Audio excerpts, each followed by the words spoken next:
now that we're all flustered. I know. Dang, that sucks. And so the poll is still saved in there. So let's-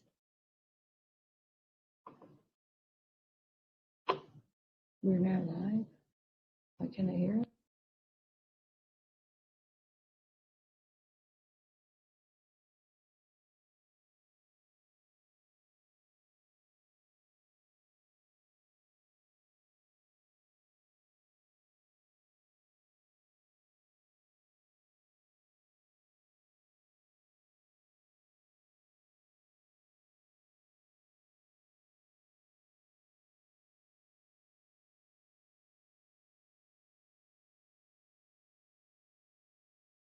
Yeah, on that slide, what I meant by teacher voice. Hey, Megan, can you hear us?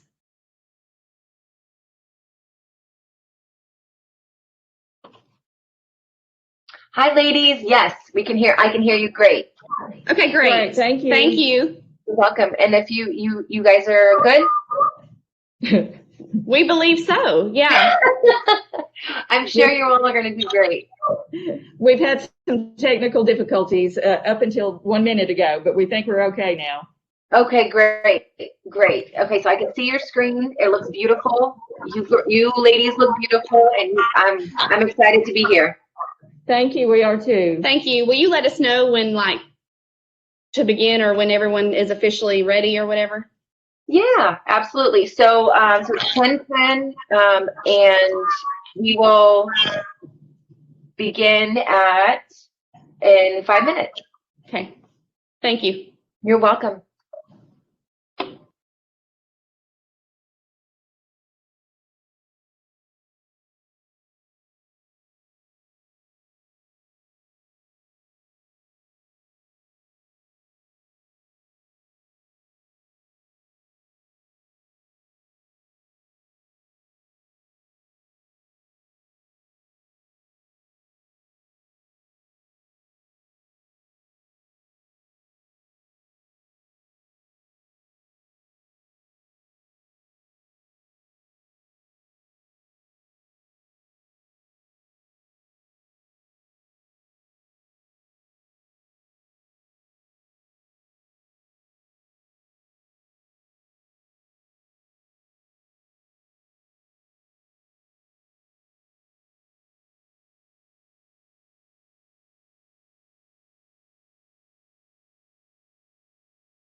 Ladies, I would go ahead and start in 1 minute. We will. Thank you. Awesome.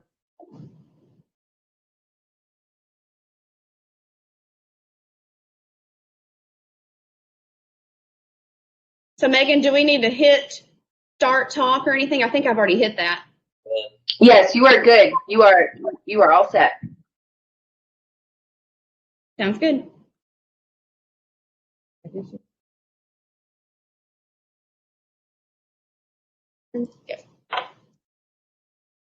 Good morning. I'm Rhonda Booth. I am principal at Mount Carmel Elementary School in Huntsville, Alabama. And I'm Rachel Evans. I'm the Instructional Technology Specialist for Madison County Schools in Huntsville, Alabama. We're presenting this morning on impactful instructional reading strategies for K-3. And let me give you a little bit of background about where our research came from. This scientific research study was actually for our dissertation with Stanford University. And the way that we arrived at this topic was that the way that Stanford University was doing their dissertation studies was called the client model. And so there were two different superintendents in our state of Alabama who requested this problem be studied. The problem being getting students to reading proficiency by end of third grade, reading by third grade as we call it. And so we selected this because at the time we were both in pre-K through third grade schools. And so it certainly was of interest and a pressing topic to us. And so we spent a couple of years researching this issue to see what we could learn and garner from our results to inform and improve the reading instruction and student outcomes in our schools. Absolutely. So we'll go ahead and get started. We're going to turn our camera off during the presentation. And then once we conclude the presentation, we'll turn our camera back on in case there are any questions. So, first of all, the title of our study was Instructional Practices in Title I Schools with High Performance in Third Grade Reading. And the following quote that we found while doing research kind of sums up the purpose of this entire study. And it says, the research is clear. If children cannot read proficiently by the end of third grade, they face daunting hurdles to success in school and beyond. So we'll provide just an overview of the study, the topic, and how we structured it.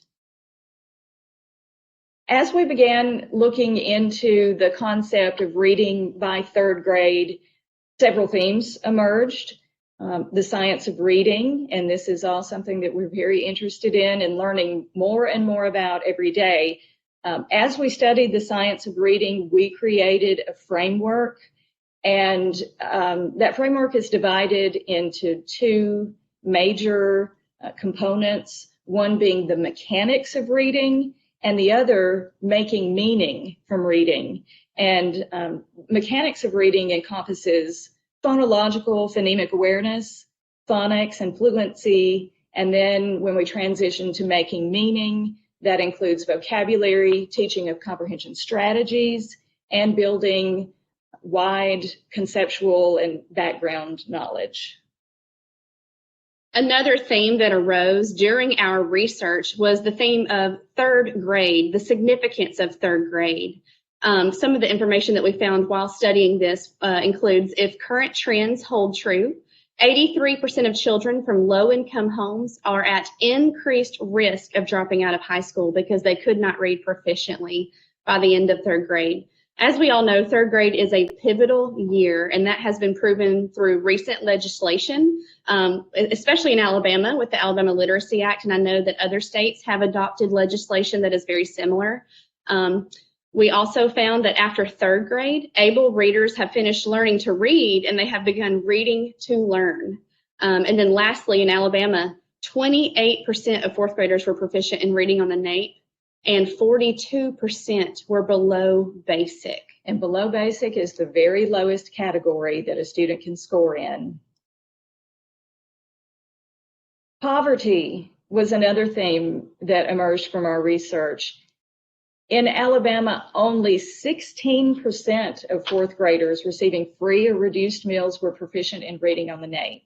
16%. And that is compared with 45% of those students from wealthier families. Of those free and reduced students who were not proficient, more than half, 56% of them scored in the very lowest category, below basic, in reading. And a very concerning theme that emerged related to poverty was research that demonstrates that economically disadvantaged students receive less effective teaching than other students do in wealthier schools. So we knew that it was important for us to find out what are the effective reading strategies and how can we provide effective reading instruction to our students in grades K through 3. So the theme of importance of effective reading instruction was clear in the research. One study cited quality classroom instruction in kindergarten and primary grades as the single best weapon against reading failure. That just shows you how important, as we all know, the quality of the classroom instruction is in the younger years. And John Hattie's research backs that up as well. Also, high quality teaching has been identified as a key factor contributing to third grade reading proficiency, which basically means if a student had received high quality instruction, then they are more likely to have be proficient in the area of reading by third grade. So Dr. Evans alluded to the Alabama Literacy Act. When we started this research study, there was no such legislation in Alabama. We had not even heard any talk of such a thing. During the course of our study, the Alabama legislature did pass the Literacy Act, which, as she mentioned, requires that those students who do not score as proficient in reading assessment on the state test by the end of third grade have to be retained in third grade. And we all know what the research says about retention, and that is most certainly not what we want for our students. And so we want to know, how can we prevent this? So as we've already stated, we want to know what instructional strategies and practices benefit kids the most. But our official purpose for this study was because of the critical importance of third grade reading and the lack of improvement in reading proficiency rates, it is necessary to identify and describe the high-quality reading instructional practices occurring in Title I schools that perform well on third-grade reading assessment. So we were targeting those low-income, high-performing students in schools. So I want to just take a second to talk about what do we mean by practices, because we had to grapple with the difference between what is a practice and what is a strategy. And we do use both of these terms in our study to mean distinctly different things. So practices, we said, are decisions that a teacher makes regarding which areas of reading to emphasize the most, and the particular strategies the teacher uses to instruct students in those areas of reading, the big 5 areas. So there were several significances to our study. The first one was to provide elementary educators with guidance regarding effective instructional practices in reading. As Dr. Booth mentioned, she and I, when we first started the study, were both administrators in K-3 schools. So this kind of hit home, and we wanted to find the answer to this so that we could support our own teachers in our own building and so that we can see success with our own students. Also, we wanted to indicate which practices were most effective at overcoming the challenges of poverty. In the Madison County school system, I think we have 29 schools, and every school has students that are on free and reduced lunch. So these strategies can help, all across Madison County, and those of you who also work with students in grades K through 3 that are categorized as low income or free or reduced lunch. Lastly, we wanted to reveal how much time is spent on each practice during reading instruction to make the greatest impact. And this is very interesting because whenever we work on our master schedules, Dr. Booth and I would always talk about, well, how much time do you spend on this subject? And it can vary from teacher to teacher, from school to school. So that was something that we wanted to figure out what is the best case and what will support students the best when it comes to providing quality reading instruction. So the way we went about this study, when we recruited our participants, we ended up with teachers from 12 different Title I elementary schools, and those schools fell within 6 different districts within our state. We had 67 elementary teachers that participated in this study from those schools. And for the purposes of the study, they were divided into 4 groups. They were either teachers of kindergarten, 1st, 2nd, or 3rd grade. Those 67 teachers participated in a survey. So for our quantitative study, we deployed a survey to these educators. And the first part of the survey talks about the Big 5 and has specific questions related to the Big 5 areas of reading. The first area that it asks the teachers about is phonemic awareness. So we wanted to know, on average, over the course of a year, how many minutes they spent teaching phonemic awareness explicitly, either in whole group or small group. As you can see, we gave them 4 options: 0 to 10 minutes, 11 to 25, 26 to 40, and 40 plus. And then we also wanted to know what instructional strategies they employed the most during that instruction of phonemic awareness. We asked them to select the 3 that they used the most frequently. So these were the ones that came up during our research as we were writing our literature review: sound deletion, rhyme generation, body movement, Elkonin sound boxes, play with spoken language, matching sounds to pictures, scaffolding strategies, and interaction with print. The next area was phonics. And so again, they selected how much time they spend in their daily literacy block dedicated to phonics instruction. And then we supplied them with research-based strategies, and they picked the top 3 that they used the most.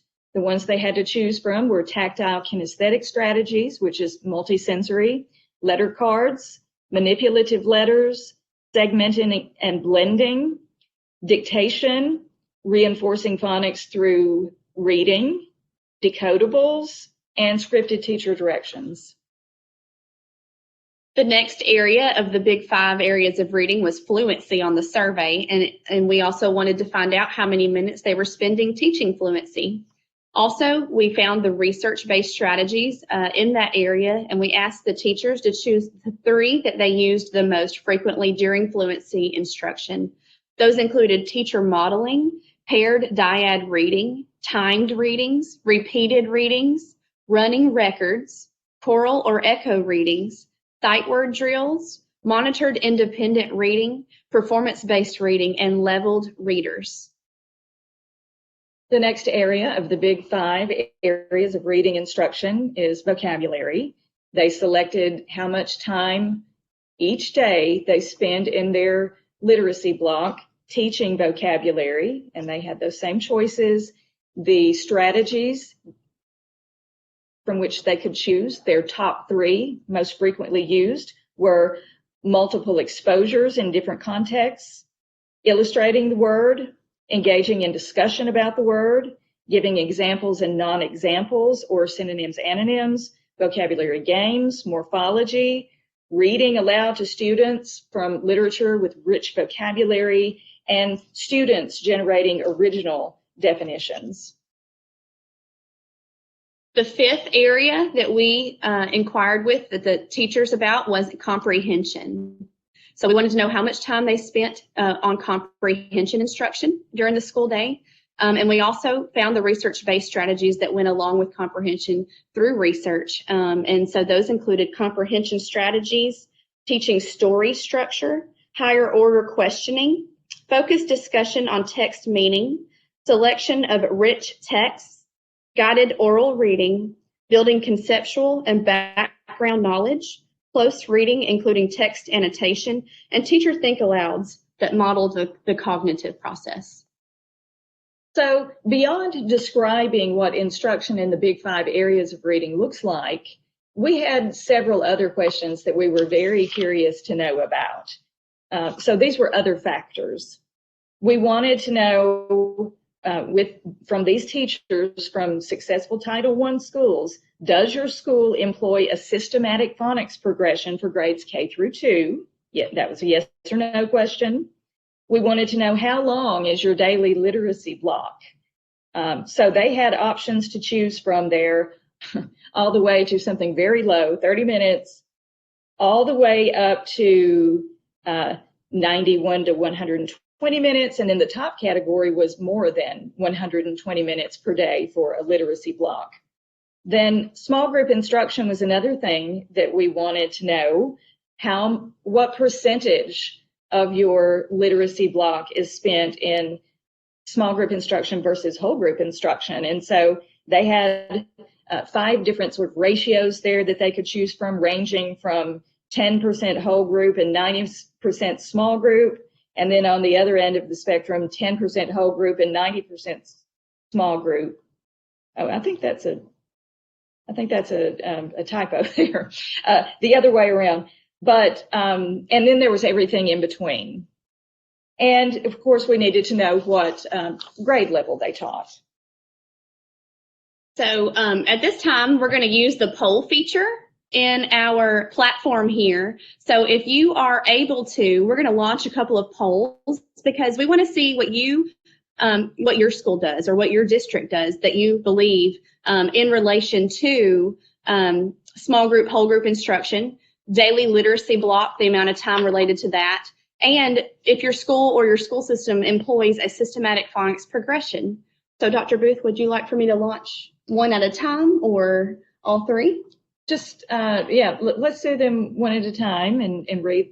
Okay. Okay. So for the first one. Mm-hmm. So the first one, what mode of instruction do your teachers use most to teach reading? So I'm launching this poll for you all. The options are small group or whole group.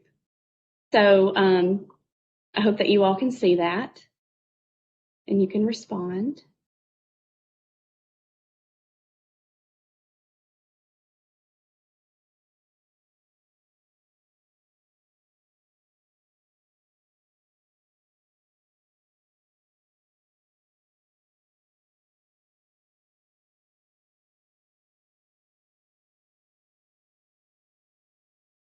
Go on to the next. Okay. One. The second poll, we're not going to end that first poll just yet, but we're going to go ahead and launch a second poll. How long is the daily literacy block in your school? And this means Tier 1 instruction. So this does not include any Tier 2 remediation or Tier 3 intervention. This is just Tier 1 instruction. How long is the daily literacy block in your school? So what you'll do is, beside the chat button, you'll see the poll option. And if you see the poll, you can click there and answer the poll. There are 2 answer choices right now for 2 different questions. That's 90 minutes, which we think of as a traditional literacy block from our past experience, or more than 90 minutes.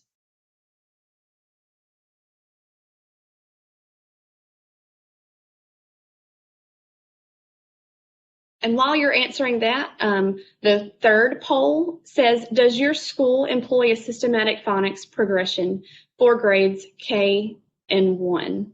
But I think, yeah, it should be K2. So it's K2. So does your school employ a systematic phonics progression for grades K2, kindergarten, first grade, and second grade? So the responses are yes or no. So I'll go ahead and launch that poll as well. So if you want to go to the polls area on your screen and answer those polls, we'll end those in about 30 seconds.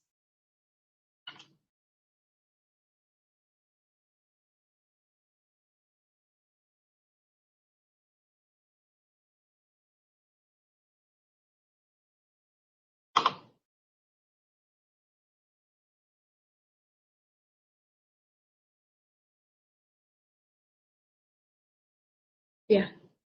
We're going to go ahead and end the polls, see if we have any feedback or what we see on our end. Oh, wow. So we ended the poll for what mode of instruction do your teachers use to teach reading?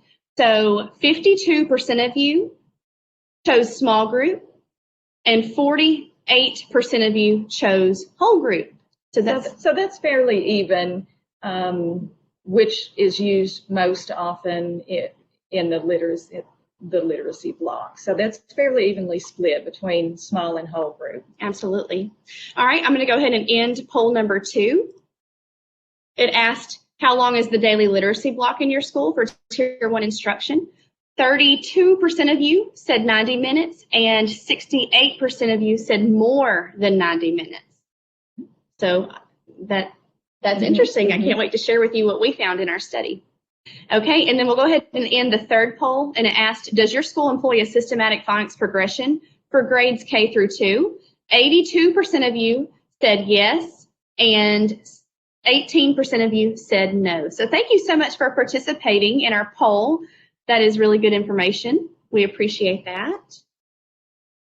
So now we'll get into our research questions for this study. These are the questions that Dr. Booth and I sought to answer, not only to help inform our administrative and instructional decisions at our schools, but also to have out there for anyone else who is researching this topic. The first question was, how much time is devoted to each of the 5 essential areas of reading in high-performing Title I schools? Also, what instructional strategies are used most often to teach the 5 essential areas of reading? Is there a relationship between grade level taught and the instructional time devoted to each essential area of reading? And are there other practices common to Title I schools that perform well in reading? So we're going to transition to presenting the results of our study. And the first research question, how much time is devoted to each of the big 5 areas of reading in high-performing Title I schools? And so the first of the big 5 areas, phonemic awareness, this is how much time was spent in each grade level. So as you can see, kindergarten and first grade, the majority of the respondents said that their instruction for phonemic awareness was at least 11 minutes, going all the way up to 25 minutes. And then, as you might expect, the minutes trail off in second and third grade as far as the biggest, the majority of the teachers in that grade said. So we're going to have some interesting things to say about third grade here later, but most of them said that it was no more than 10 minutes. And this is research-based. There's been some recent research that came out recommending 10 to 20 minutes in kindergarten and first grade, and so we're on track with that in terms of our study. Absolutely. So in the area of phonics, the results revealed that the majority of the kindergarten and first grade teachers spent 11 to 25 minutes teaching phonics. And as Dr. Booth said about phonemic awareness, that kind of trails off in second and third grade. So the majority of those teachers spent 0 to 10 minutes with phonics instruction. And for kindergarten and first grade, again, the recent research also for phonics indicates 10 to 20 minutes a day. So those teachers from the successful Title I schools are in alignment with research recommendations. Fluency. We had an even split in kindergarten between teachers saying 0 to 10 minutes and those saying 11 to 25 minutes for fluency practice. And we know in kindergarten, fluency means something different, especially in the beginning of the year. It may be letter naming fluency. So moving on to first grade and second and third grade, you can see that all of those teachers, the majority of them said 11 to 25 minutes for fluency instruction or practice per day. In regards to vocabulary, as you can see here, the majority of the respondents noted that they spent most of their time for kindergarten and first grade teachers spending 0 to 10 minutes on vocabulary instruction. And as you might would guess, second and third grade, the majority of them spend more time on vocabulary instruction than their K and first grade colleagues. So the second and third grade teachers spend more time 11 to 15 minutes on vocabulary instruction. And the last of the big 5 areas, comprehension. Kindergarten teachers said, for the majority, 0 to 10 minutes a day in the literacy block focusing on comprehension. But that increases to the higher category of 11 to 25 minutes for first grade, second grade. And then take a look at third grade. We had an even split between 11 to 25 minutes and more than 40 minutes. 44% of third grade teachers said that they focus on comprehension more than 40 minutes every day. Research question number 2, just a reminder, was that what instructional strategies are used most often to teach the essential areas of reading? And as you can see here, the majority, or the strategies that were chosen the most by the teachers who took this survey, for the area of phonemic awareness, they chose body movement, scaffolding strategies, and rhyme generation. Those were the top 3 selections on the survey as strategies that they used to teach phonemic awareness. The strategies that were selected most often for teaching phonics included tactile kinesthetic strategies, that may be finger tracing on bumpy paper or sand tray, sky writing, finger or arm tapping, all those multisensory activities. The use of decodable readers, reinforcing phonics learning through reading quality, interesting, authentic texts. And these strategies for phonics instruction certainly align with other research recommendations of best practices for phonics instruction. For fluency, the 3 top selected strategies were teacher modeling of fluent reading, timed readings, and choral or echo readings. For vocabulary, the top 3 selected strategies were giving students multiple exposures to a word in different contexts, reading aloud to students from books with rich vocabulary, and those would be texts above the student's reading level, defining new words encountered in text as either a before, during, or after reading activity, but it is connected to text. And lastly, the top 3 strategies that were selected under the area of comprehension instruction include comprehension strategies such as fix-up strategies, visualization, question generation, predicting, inferring, summarizing, just to name a few, teacher think-alouds that model the cognitive processes, and building conceptual and background knowledge through content such as science and social studies. Our third research question, is there a relationship between grade level taught and the amount of instructional time devoted to each of the big 5 areas of reading? So for phonemic awareness, we saw that it decreased after kindergarten, which we would expect, but this was what was interesting. We saw a surge of phonemic awareness instruction in 3rd grade. The same with phonics. Phonics instruction decreased after kindergarten until a surge in 3rd grade.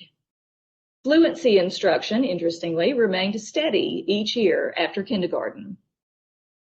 2nd and 3rd grade teachers spent more time teaching vocabulary than did kindergarten or 1st grade teachers, and the same with comprehension. 2nd and 3rd grade teachers spent more time teaching comprehension than K and 1.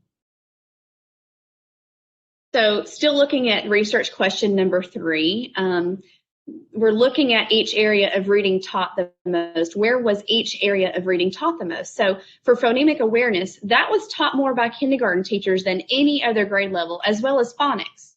Phonics was also taught more by the kindergarten teachers. Now, the fluency, vocabulary, and comprehension areas of reading were taught more by 3rd grade teachers than any other grade level. So looking at this from a different angle, we wanted to know each grade level spent the bulk of their time in their literacy block teaching what area of reading. So kindergarten teachers spent the bulk of their literacy block teaching phonics. First graders spent the bulk of their literacy block teaching phonics as well. Second grade teachers spent most of their literacy block time focusing on fluency. Third grade teachers spent most of their time in their literacy block focusing on comprehension.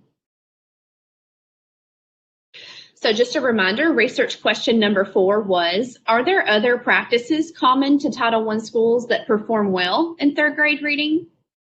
We found through the study that 96% of the K-2 teachers reported that they do, in fact, follow a K-2 systematic phonics progression. And that was pretty profound, that 96% of these teachers who are in high poverty schools, who have high above state average test scores in reading in third grade, they are following a systematic phonics progression. So we were excited to find that. Also, 57% of teachers reported teaching a literacy block that exceeded the traditional 90-minute literacy block. That means more than half of these teachers that have such successful instruction in their students are performing well above the state average. Most of them do have, a literacy block that is greater than 90 minutes per day. Lastly, the majority of participants reported that they spend 70% or more of their reading instructional time in a small group setting, meeting those students' individual needs in small groups rather than whole group. So we just have some conclusions and some discussion of the results to share.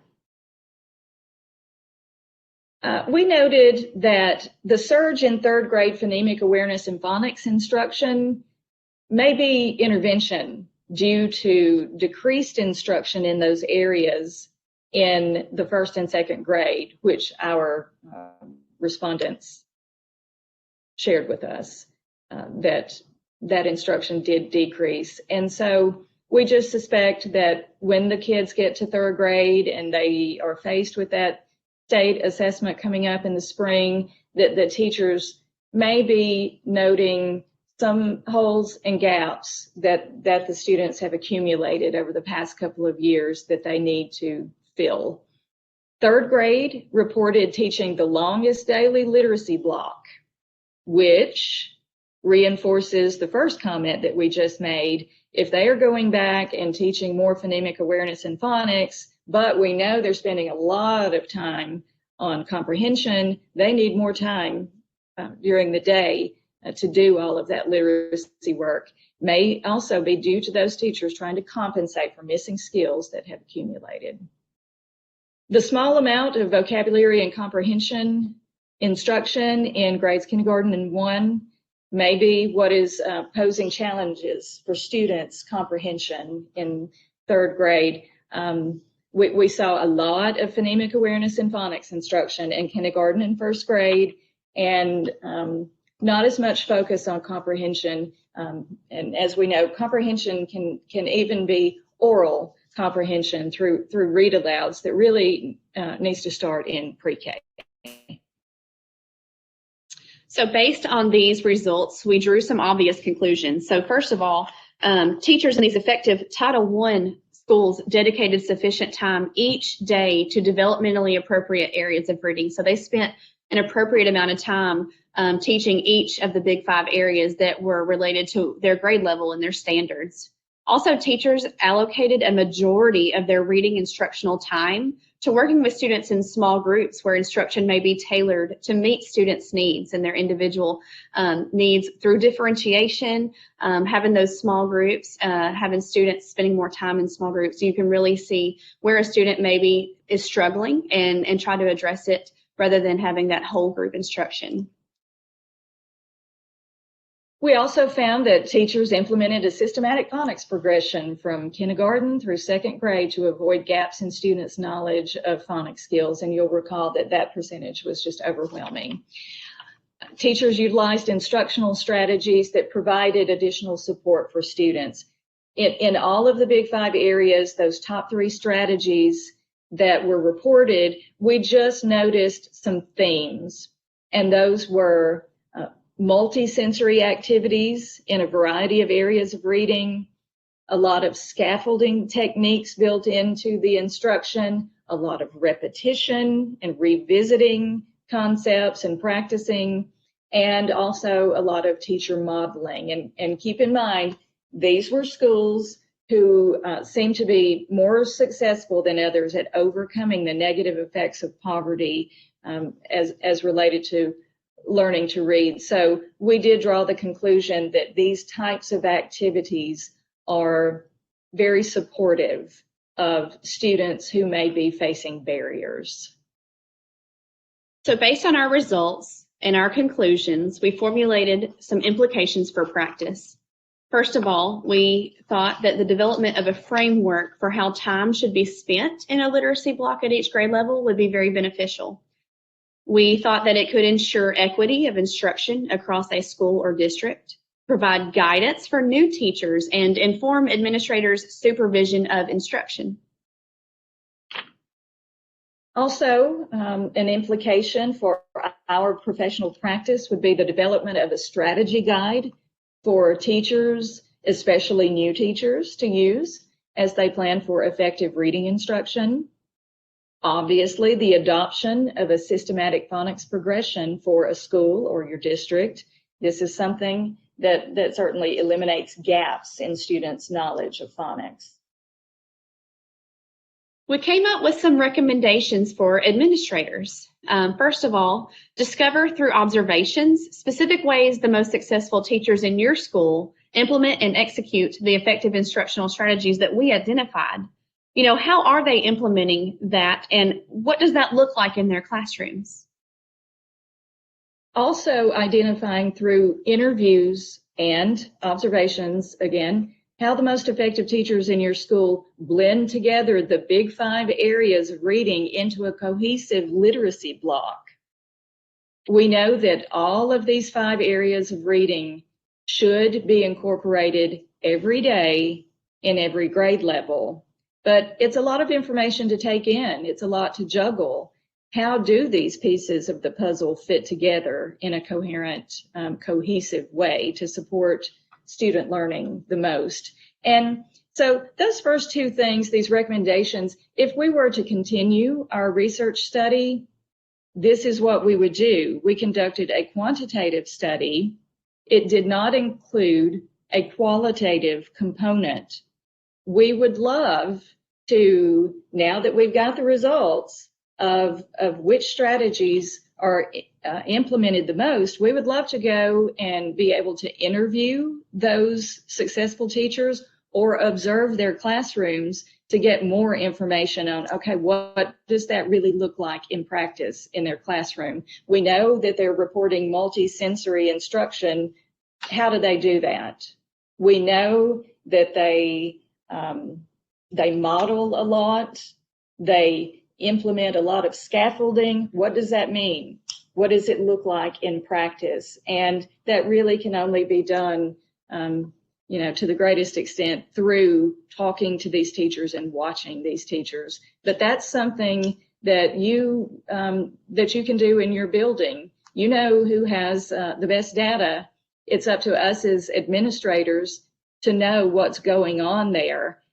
And then the last recommendation, conduct learning labs in those effective teachers' classrooms for other teachers to learn and adopt these practices, making that a priority in your building so that teachers who want to learn or even who need to learn what these best practices are, what they look like, how to employ them, that those teachers have that opportunity to observe that and to see it modeled for them.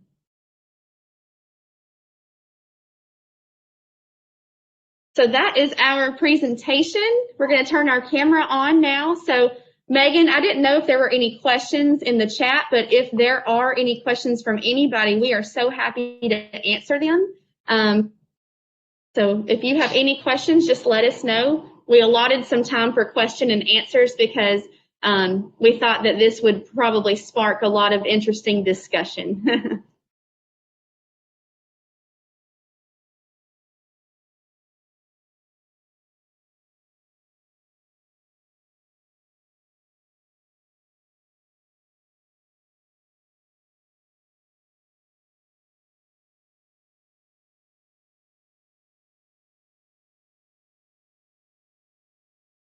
or type any question.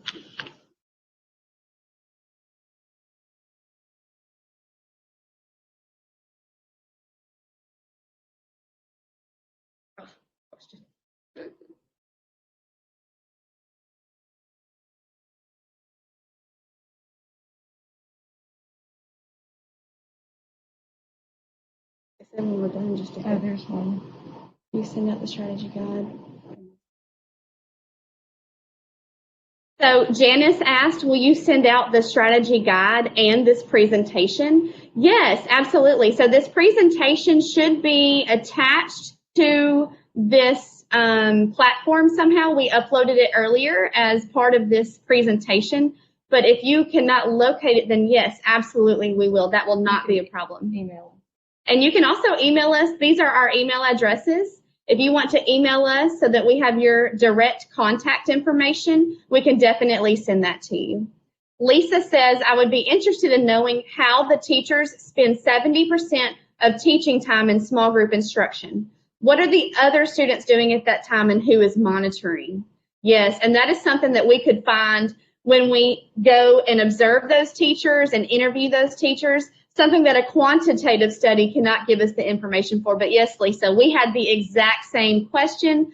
And as administrators of K-3 schools for the majority of this project, we also inquired with many of our teachers in our building to see how that was happening. And we found it happening. So that was the good news. And we find that most of that time the students are involved in literacy rotations or stations, whatever the terminology in your building is. And I have found that a lot of the best teachers with the best data call that what I need time when they are rotating through the stations. And so even their stations are differentiated. So she knows what level each child is and what his or her needs are, and she has activities pre-made for those children. And the biggest thing about that is teaching procedures.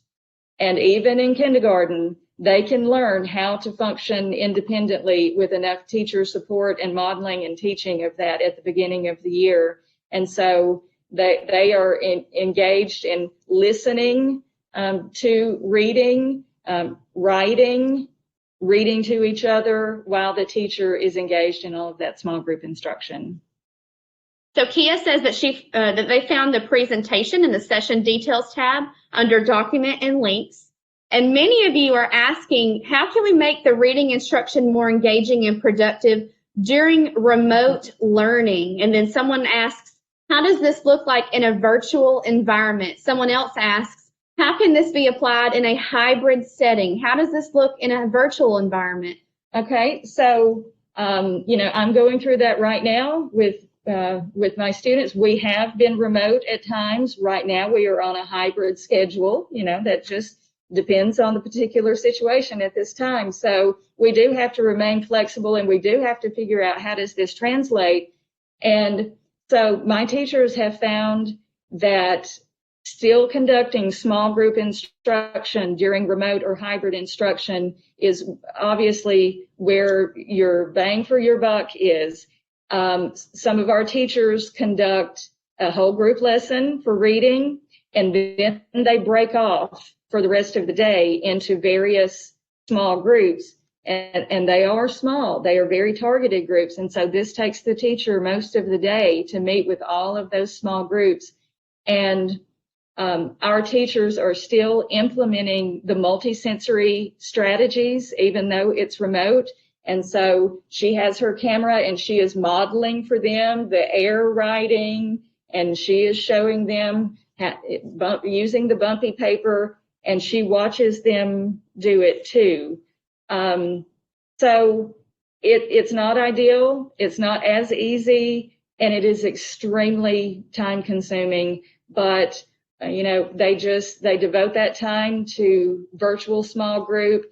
And then the students, when they are not engaging with the teacher online, are engaged in other kinds of activities that they can do with by themselves or with their parent, or they are on an electronic intervention program.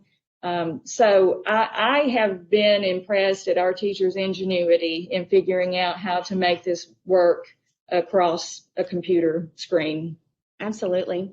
Lisa wrote that centers, stations, rotations, we used to do that, but we have gotten away from it with our current purchased curriculum. Yeah, well, and curriculum is always an issue. You know, I don't know what curriculum you're referring to, and this is something that we are grappling with right now because we've mentioned our Alabama Literacy Act. We had kind of gotten away from being so tied to a curriculum. Several years ago, our state said, just teach the standards. And so the teachers had a lot of freedom, and we started going off in many different directions. But now the Literacy Act is requiring that we are implementing a comprehensive core curriculum. And so we're having to rethink some things. But we're not going to do anything that's going to stand in the way of the individualized attention that our students are getting with small group instruction and phonemic awareness and phonics, especially. But we struggle now because we have focused so much on those components of reading.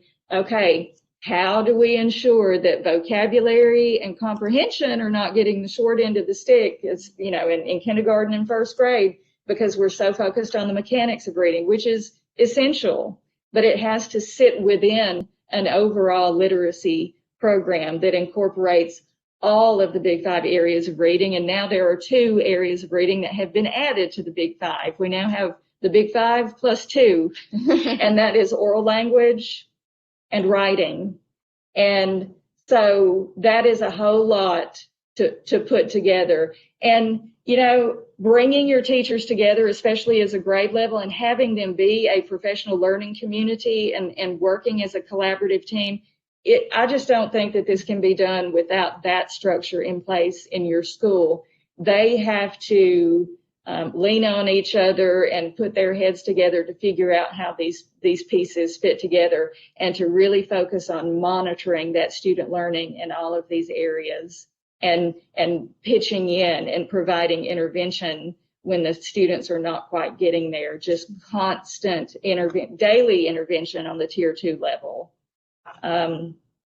So we're not going to do anything that jeopardize those centers and stations, because that is what ensures that that student is getting face-to-face with that teacher every day on their very targeted level, depending on whatever their needs are. Absolutely.